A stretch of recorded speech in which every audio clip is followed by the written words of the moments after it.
It's a real fake news update, not brought to you by Pfizer. We're looking today at how the mainstream media has been covering the ceasefire Gaza peace deal this last week or so.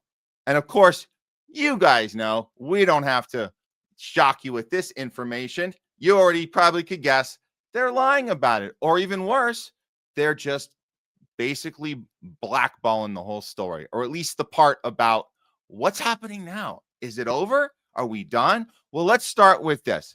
Watch carefully if you haven't been paying attention. This is the language propaganda. Right before the first part of the 20-part plan went into effect last week, CNN reports hostages are set to be released Monday. That's referring to for Israel. If you are Israeli, you are a hostage, with hundreds of Palestinian prisoners are also due to be freed as Trump departs for the Middle East. So this is the lead-in. This is the whole, exciting. We're finally getting a deal done. One side is being treated as human beings by the media. The other side, well, they're prisoners, even though none of these quote-unquote prisoners have been through any sort of due process, and we're starting to understand how that works here in the States. We understand that now, what taking away due process looks like. So no, we're not talking about prisoners. We're talking about people also being kept hostage, and we know that they have been mostly underage children. That's what we're talking about. But CNN won't bother to mention that part. Let's look at some of the local coverage of the deal going through and just pay attention to how the spin is done, because they're very, very good at it. Here we go. Of joy tonight as Israeli hostages are reunited with their families after more than 700 days in captivity. And Palestinian prisoners of war welcome home to massive cheering crowds on the West Bank. It is the first step of a 20-part ceasefire deal between Israel and Hamas. It is a day that President Trump calls a historic dawn for a new Middle East. Thanks for joining us. I'm Rena Sargentopoulos. President Trump joined other Middle Eastern leaders in Egypt to sign that peace deal. But as Maribel Gonzalez reports, more work still needs to be done. Emotional reunions as the final 20 hostages held by Hamas were reunited with their families across Israel. People cheered in Tel Aviv celebrating this milestone moment. See how they make this such a feel-good moment. All these families celebrating, and they're all living in, you see the conditions they're living in, fairly normal, right? Yet they call this a war. They've been calling it a war or a conflict for 2 years. It's not a war or a conflict. It's one side occupying another. And that's why when you show these happy, fun moments happening with the reuniting on one side, you're not going to see that on the other side at all. Under a U.S. brokered ceasefire deal, hundreds of Palestinian prisoners and detainees were met with large crowds as they also reunited with their relatives in the West Bank. So this is important. They're only going to show you West Bank footage, not Gaza, which is now a parking lot. So be very clear. They're confusing you on purpose. If you're just tuning in, let's see what's going on. You get the sense that everyone's fine, and people have been they must be, those Palestinian protesters must have been overblowing the fact that Gaza has been turned into a parking lot. But they're not going to show you those images on this local coverage. President Donald Trump declared a dawn of a new Middle East. This deal, this once-in-a-lifetime deal, nobody's ever seen anything like what's happening today.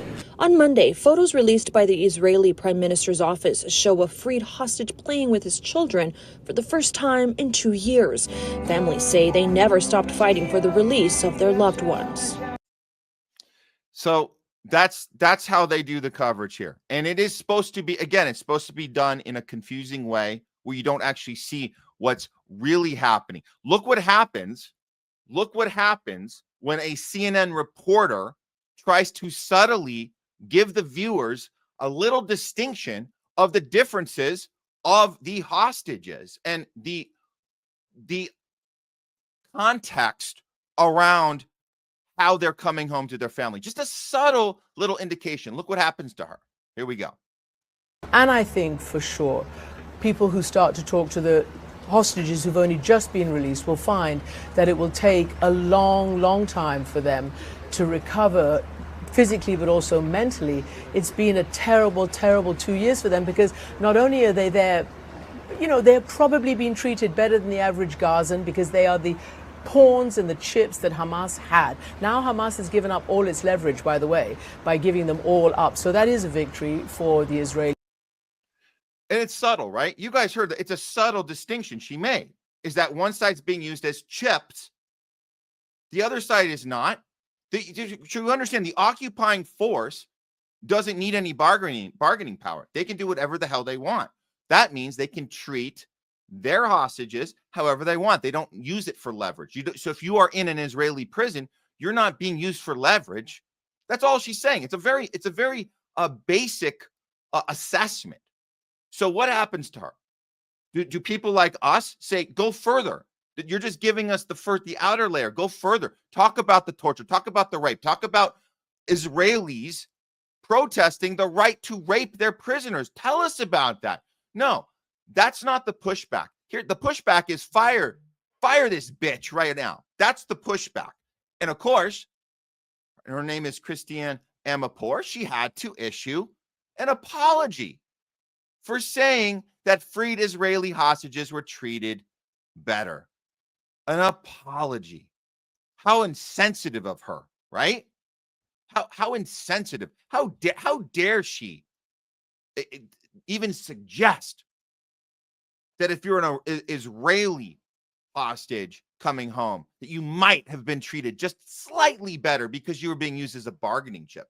We're not even talking about the psychopath behavior we know that comes out of Israel prisons and torture chambers. We're not even talking about it. We're just saying that's the way negotiating works on just a simple level. Oh, I'm sorry. Please don't fire me. Please don't fire me. So that's what's going on there. Okay. So what really is happening with Gaza, the part they're not showing you on mainstream? Well, this is an actual scene of what they are coming home to. Like, this is the part that is really the tearjerker, not the happy tears of joy in Tel Aviv. This is the real joy, not joy. This is the real tears of pain. If you watch this scene.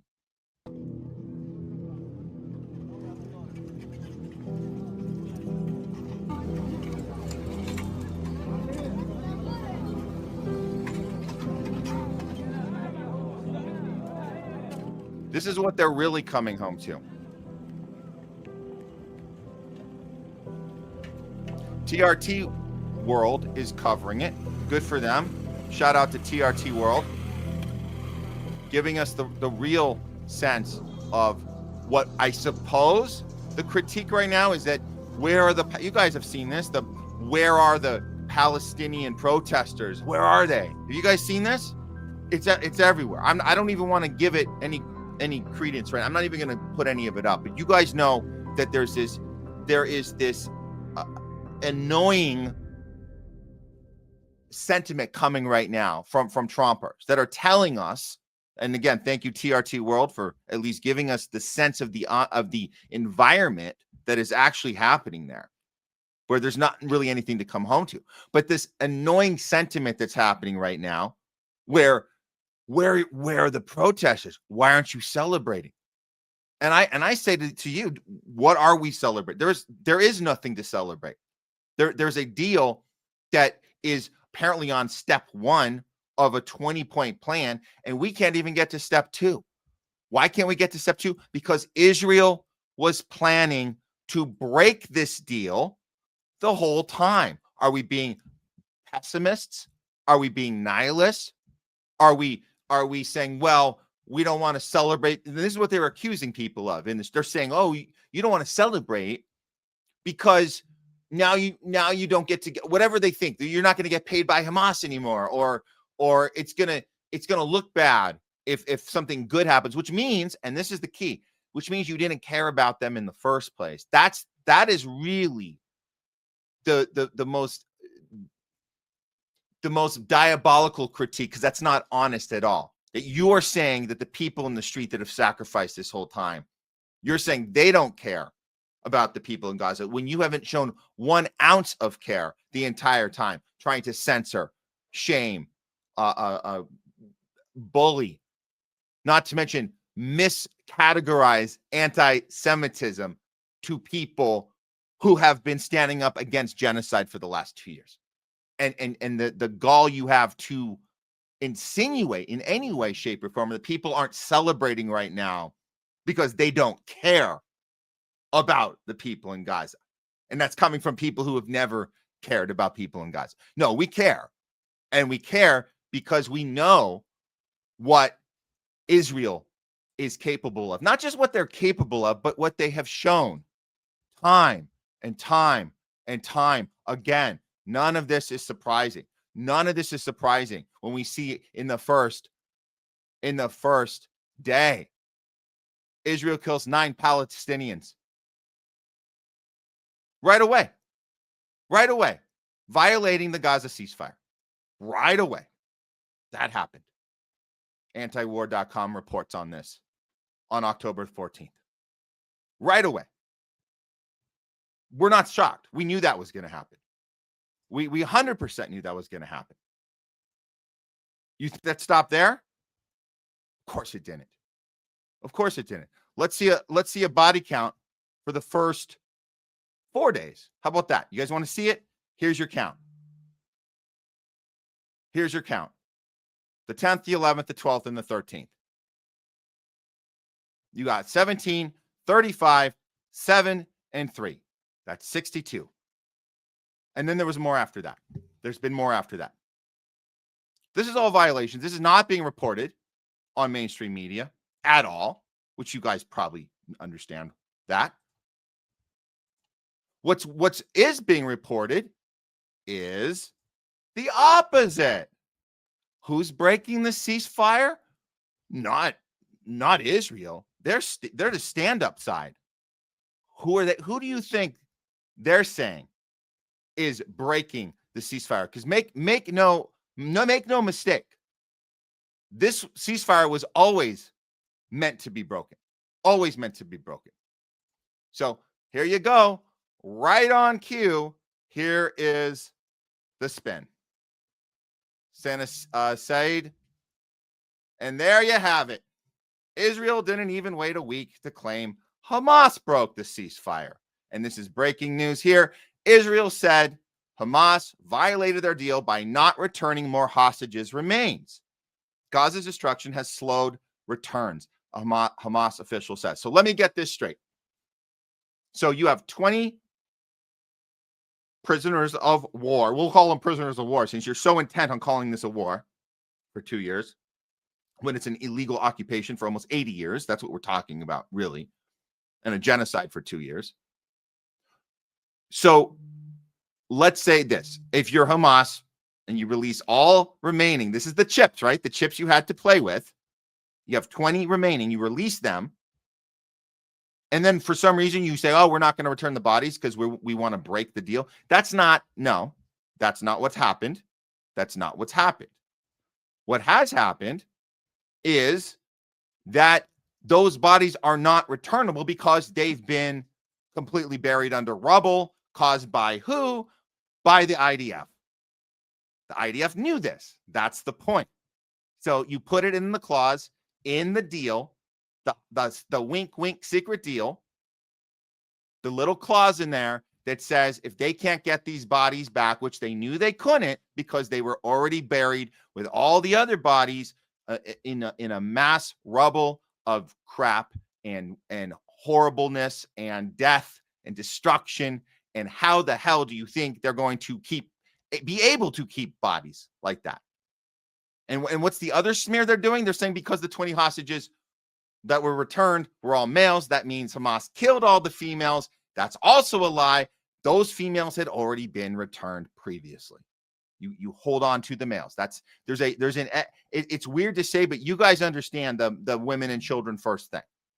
That's, believe it or not, we're not the only ones that apply that. Believe it or not, it's possible that other places like in Gaza, could actually apply that logic too. And that's why you have 20 male prisoners of war remaining, which have been returned. So the deal is officially broken. That's what we're saying. That's what they're saying.